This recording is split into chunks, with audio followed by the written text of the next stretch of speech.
Oh, well. Hello, and welcome to RainierAvenueRadio.World, your South Seattle community radio station. And this is a special edition of Earshot Jazz Festival's Community Spotlight. My name is Karen Zammit, or KZ, and I am talking with Vernon Reid and his band of Gypsys Revisited. Hello. Hello. Jazz hands. Jazz hands. Let me invite our listeners through our website and through the TuneIn app to also tune in and watch this conversation on our Facebook Live. Hello, everybody. Hello. All right. Brother in the back, though.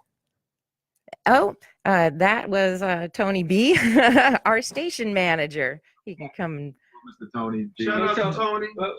Tony, We see you bringing that stealth. We see you bringing that stealth, bro. Okay. He is our producer as well today. Thank you, Tony B. We have about 27 minutes to have a conversation, and what I'd love to do is educate our listeners who may not already be familiar with each of you individually, and let them know what you're going to be bringing to the Triple Door on Friday, November 2nd for your Band of Gypsys Revisited tour. Okay, so real quick, my name is Vernon Reid. I'm a guitarist. I'm mainly associated with the band Living Color. And I was one of the co-founders of the Black Rock Coalition, blah, blah, blah, all of that. This is Jared Michael Nickerson. He plays the bass. This is André Dré Lassalle. He's the other guitarist in the ensemble. And this is James Biscuit Rouse, who's our drummer. And we all do vocals of one kind or another. All right. And what instruments each of you play in this particular? Jared plays the bass. Oh, Vernon plays guitar. André plays guitar, and Biscuit plays the drums. Well, I think I can't hear you with the mask. So here, how's that? Okay, there you go. Awesome. Well, let us know what we can expect to see and hear on Friday. So what we do is that we're taking some of Jimi Hendrix's music from the Band of Gypsys, mainly from the Band of Gypsys period. So there was a well-known record from the Fillmore East, New Year's Eve 1970, and that's the fulcrum of the music that we're reinterpreting, but we also play some music from his earlier psychedelic era as well. And basically we are interpreting it from our own kind of modern standpoint. Jared has done, I don't want to give away, but Jared's done an arrangement, Andre's done a couple of arrangements, and I just scream. And believe me, Biscuit plays screaming. Biscuit plays the heck out of the drums, but he also hollers on the microphone. Crowd, please holla, holla. I don't want to tell you his other nickname. We'll do that live. Right. We're not gonna go there on the community radio station. You have to come to the show. Yeah. It does have something to do with backbone slipping and things, but we're gonna let that be what it is. And the main thing about it is that the impetus is that we love Jimi Hendrix's music, but we're not trying to. It's not a tribute in the sense of playing exactly the way Jimi Hendrix played, but it really is focused on songs, his wonderful songs and grooves, and the specialness of that particular night, because Jimi Hendrix never played the same song the same way twice ever, and it's in that spirit of kind of improvisation that we're approaching it. In a nutshell. All right. And looking at your website, it looks like you are all up and down the West Coast this week. And is Seattle your closing show? No, we play a show after in Portland. In Portland. Okay.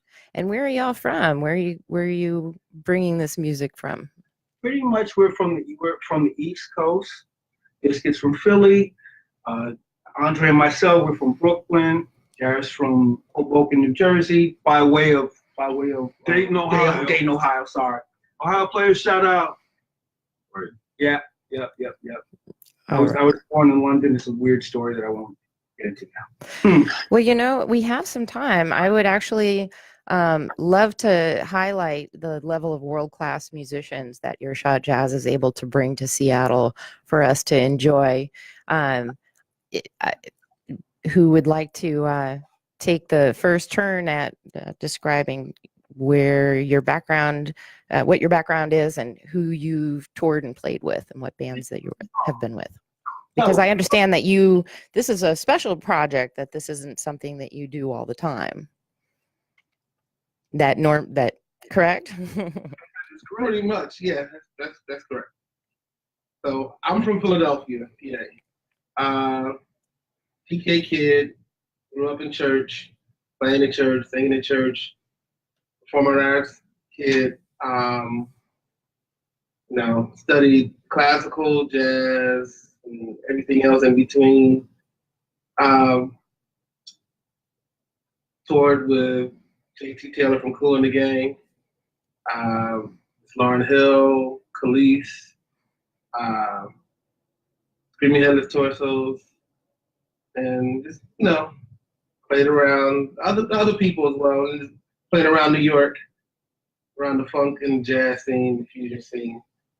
Gerald Beasley as well. No, that's me pretty much, and then I'm a solo artist as well.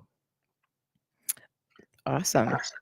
And so where would we find your solo music? You can go to jamesbiscuitrouse.com and you can find all my info there, and then you can just go to iTunes and Spotify, and you can find me there as well. Awesome. Rouse or James Biscuit Rouse, and it'll pop up. Okay. Thank you. All right. Who else would like to let us know your background? My name is André Dré Glo Lassalle. I'm the guitarist, and I've known this fella here since we were like 15, 16. So we grew up together, listening to a lot of the same music and influencing each other and kind of turning each other on to different songs, different music. And in my travels, I've gotten a chance to play a movie soundtrack with Miles Davis. I've played with Don Kobe. And I've done more stuff behind the scenes. I was on tour with a group called I&I, who was out in Seattle when we were doing the Cop Killer tour. And we did part of that out there. And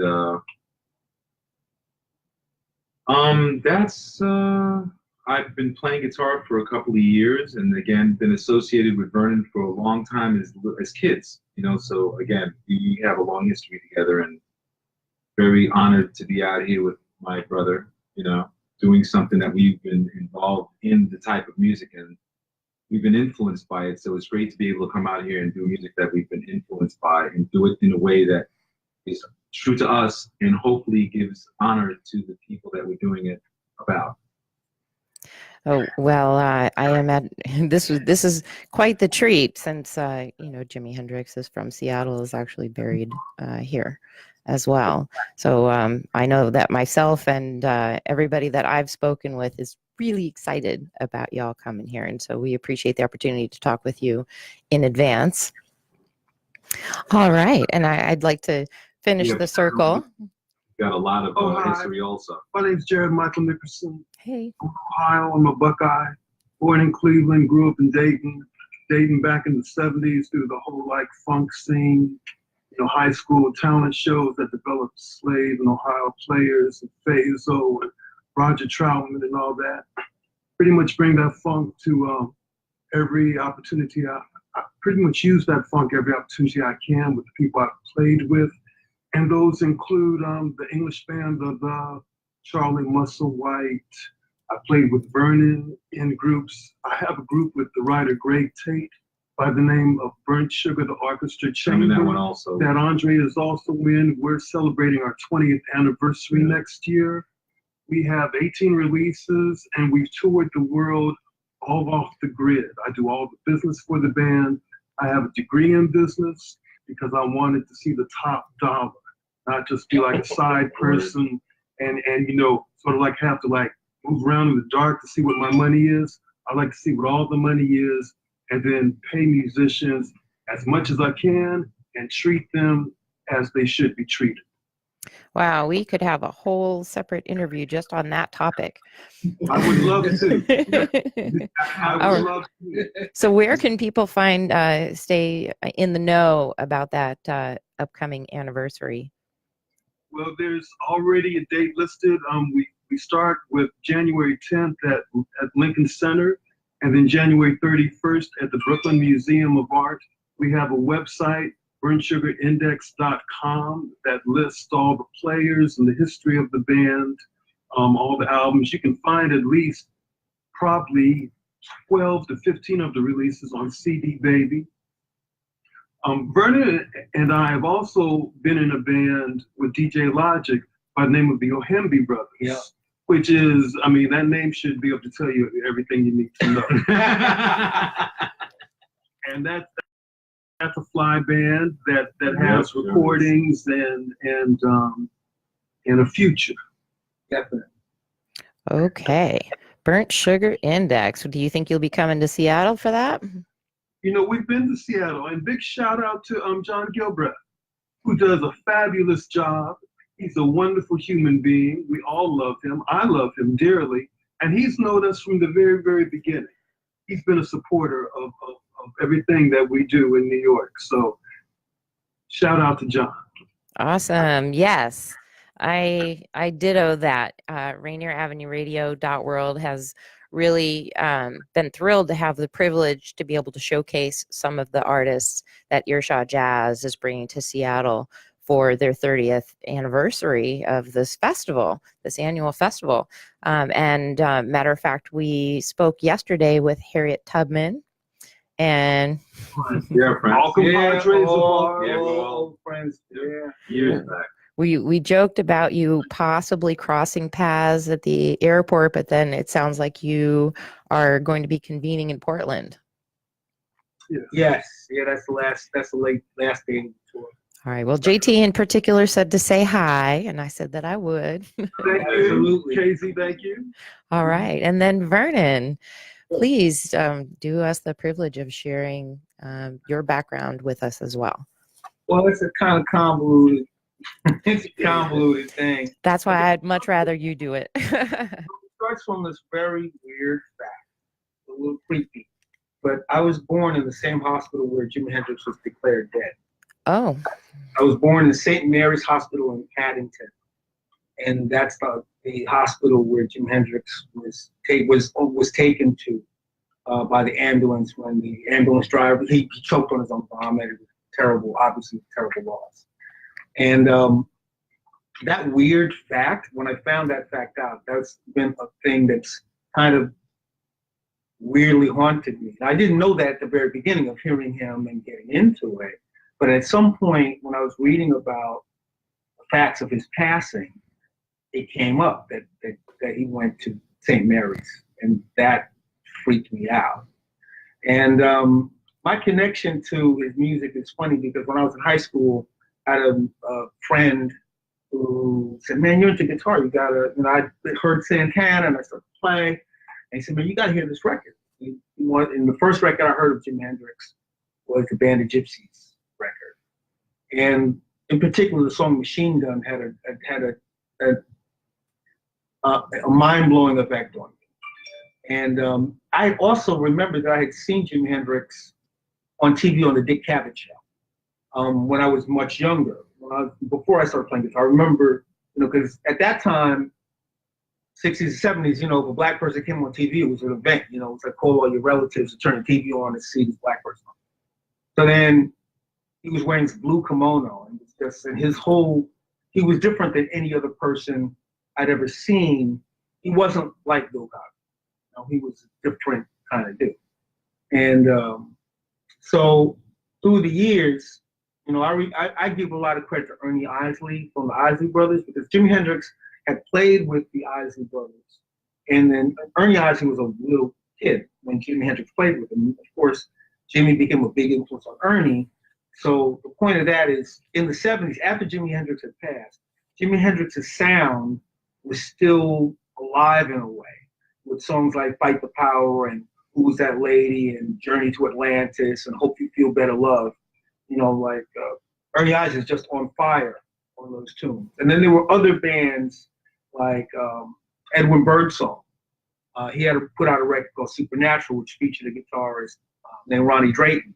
And this is Ronnie Drayton. He was about 17 years old. And he was completely on fire, very much in the Hendrix mode, but completely on fire. And, you know, when I was hearing these records were a big deal for me. And also I started listening to Miles Davis and, you know, I'd already been listening to Cream and Zeppelin, but then I started hearing the Mob Vision Orchestra, all the fusion stuff that comes. So all of these things had impact on me. One of the most primary aspects of that was a local guitarist, a local instrumentalist that André and I are very familiar with. This musician named Arthur Raines. You know, he was, I mean, words can't describe how incredible. He played saxophone, he played piano, but he played guitar like. It's one thing to hear like a John McLaughlin on a record, or to hear a Santana on a record, but there was someone that we used to see in Prospect Park play with his band. He was out of control with it. So all of those things, and there's, you know, blah blah blah, woof woof woof. You used to say one thing led to another, and I eventually got picked up by this jazz drummer, Ronald Shannon Jackson, and I played in his band, the Decoding Society, and that was the beginning of my professional career.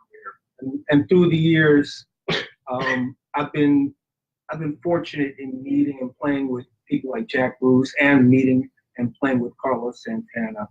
And I got to know Ornette Coleman and all these amazing musicians. And it's been it's been a very unlikely journey. You know, my family, my family, you know, my mom worked for unions. My father was an air traffic controller.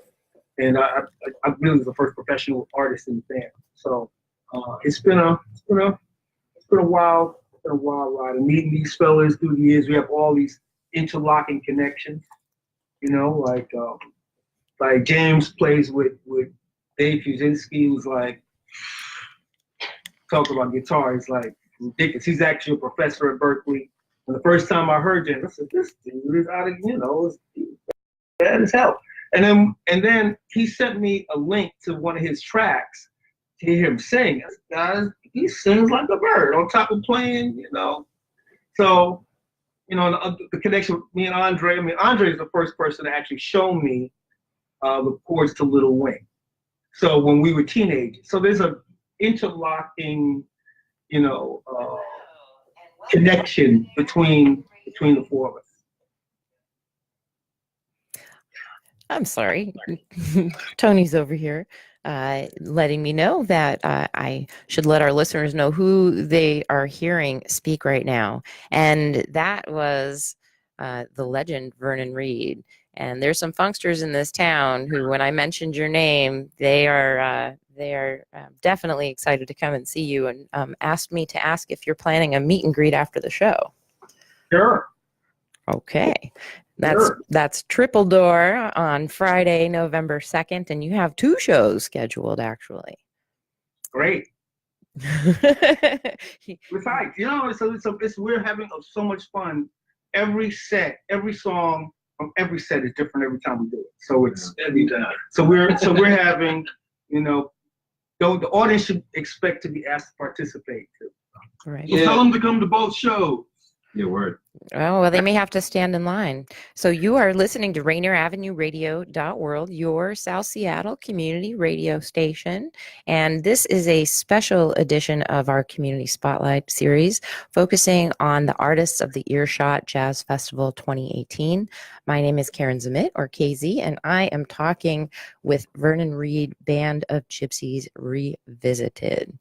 And thank you all for highlighting your background, so that folks who may not be familiar and are checking out this video on our Facebook Live or hearing us through our website or on TuneIn can really get a better understanding of the scope of musicianship that is coming to see us, or coming here for us to see on Friday.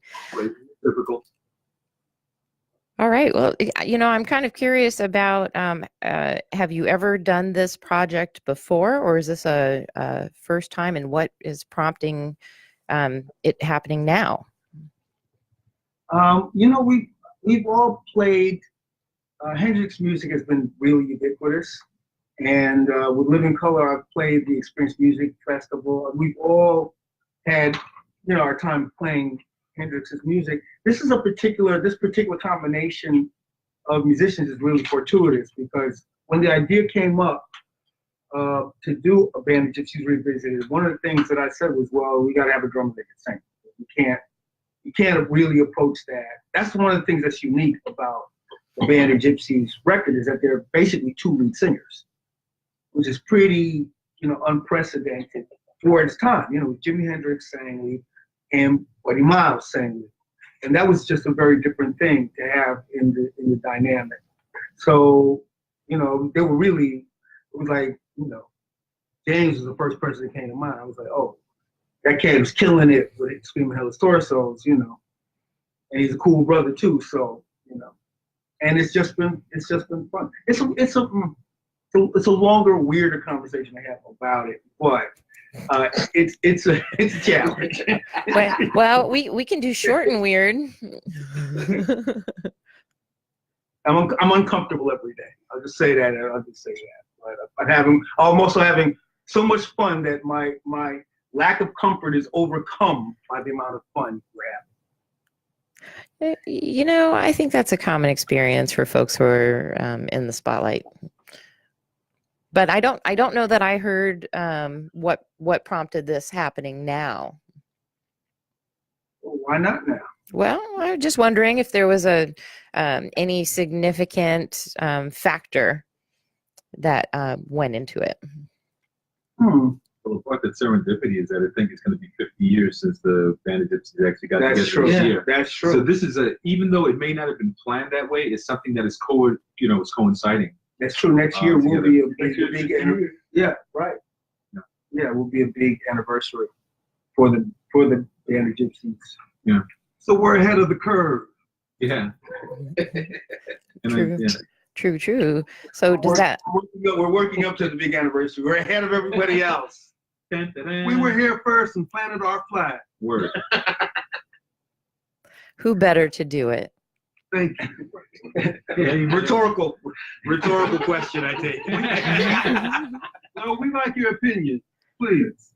So does that mean that after the Portland show that we might see this congregation again? You might. You just might. All right. Well, what's next for each of you after this stretch? What do you get to go do next? I'm playing. We're playing a election. Living Color is playing an election day show in Brooklyn, and on November the 6th, and we're really excited about that. And shortly after that, we're going to be doing an Australian tour. That's the next things that are up. Ooh, Australian. The four of you, or Living Color? Living Color. Awesome. Well, I would love for that show to come to Seattle. I saw Corey Glover individually, but it was a lot of years ago. Just as a solo, I'd love to see the group.